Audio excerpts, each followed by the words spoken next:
ये है talks news network और आप देख रहे हैं पॉलिटॉक्स, राजनीति का कच्चा चिट्ठा।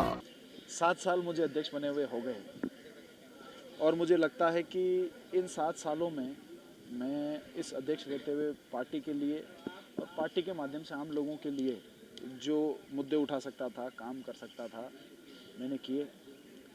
अब फिर से चुनाव है, फिर ये 3-4 साल आगे पे जाएगी, लेकिन इसके साथ ही साथ ये यूथ कांग्रेस और एनएसयूआई के साथियों के लिए एक अपॉर्चुनिटी भी है। इसके माध्यम से काम करके राजनीतिक कौशलता को सुधारना और संगठन के अंदर अपनी पहचान बनाना, पब्लिक में अपनी पहचान बनाना। तो मुझे लगता है कि अगर मैं वापस चुनाव लड़ूं तो हार जीत तो ऊपर वाले के हाथ में कुछ तय नहीं है, लेकिन अगर मैं फिर बन जाऊं तो एक नया साथी जो और आकर वो काम सीख सकता है, वो अपना भविष्य सुधार सकता है और कांग्रेस पार्टी के लिए एक असेट साबित हो सकता है। मैं उस एक व्यक्ति को खा जाऊंगा तो एक तो उसका भविष्य और एक पार्टी का एक एक्सपीरियंस्ड कार्यकर्ता वो कम कर दूंगा। तो मुझे लगता है कि मुझे एक्सपीरियंस है, मैं अब सीनियर कांग्रेस के साथ में काम करूंगा और जो नए अध्यक्ष आएंगे जब तक कि वो परिपक्व नहीं होंगे तब तक उनके साथ में मिलकर काम करेंगे और उनको सिखाने की कोशिश करेंगे एक बड़े भाई के रूप में। मुझे लगता है कि वो रोल मेरे लिए ज़्यादा बेहतर रहेगा। विधायकों को भी चुनाव लड़ने से बचना चाहिए? नहीं, ऐसा नहीं है। अगर देखिए, संगठन और विधायक पालिका ये बिल्कुल अलग चीज़ें हैं। सरकार में काम करना, संगठन में काम करना ये अलग चीज़ है। दोनों अलग एक्सपीरियंस हैं, बिल्कुल अलग एक्सपीरियंस है। मुझे दोनों एक्सपीरियंस प्राप्त हुए, उसलिए मैं कह रहा हूँ कि दोनों बिल्कुल अलग एक्सपीरियंस है। मुझे लगता है कि जिनको भी जो भी एज क्राइटेरिया में आते हैं और जिनको ये काम सीखना है, उनको सबको ये चुनाव लड़ना चाहिए। अनुज, एक और सवाल ये भी तय माना जा रहा है राजनीतिक गलियारों में, इस तरह की चर्चा भी है कि जिसके ऊपर चांदना हाथ रख देंगे उसका चुनाव जीतना तय है।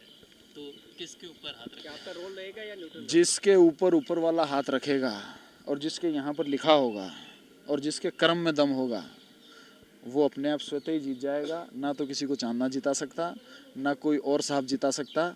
उसकी मेहनत, परिश्रम, ऊपर वाले की कृपा और उसके कर्म वो उसको जिताएंगे। मैं तो देखिए, ये तो बड़ा खतरनाक सवाल है कि आप किसको सपोर्ट करेंगे। मैं तो सभी को शुभकामनाएं देना चाहता हूँ, जो भी खड़े हैं, चुनाव लड़ रहे हैं, अच्छा लड़ें। और यदि सपोर्ट करूँगा तो फिर खुल के ही करूँगा। मैं छुपा के तो कोई काम कभी करता नहीं हूँ। अभी तक ऐसा कोई फैसला नहीं किया, अभी तक ऐसा कोई मूड नहीं बनाया। देखिए, बड़े अहम सुझाव आए जिसमें कि खिलाड़ियों की, मेडलिस्ट खिलाड़ियों की जो प्रोत्साहन राशि है वो बढ़नी चाहिए, खेल विद्यालय खोलने चाहिए, पैरा एथलीट्स जो हैं उनके लिए सुविधाओं का संसाधन होना चाहिए और स्पेशल बैच की भी कहीं ना कहीं बात हुई कि जो खिलाड़ी ओलंपिक्स की और एशियन गेम्स की तैयारी करते हैं उनके इक्विपमेंट्स की जो कुछ फिक्स नहीं रहता है, कभी इक्विपमेंट 5 दिन में टूट जाए, कभी 25 दिन में टूट जाए, तो उनके लिए स्पेशल बजट एलोकेशन होना चाहिए।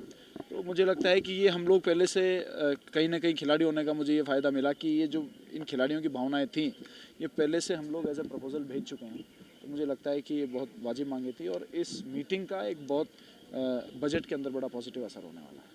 ये है टॉक्स न्यूज नेटवर्क और आप देख रहे हैं पॉलिटॉक्स, राजनीति का कच्चा चिट्ठा।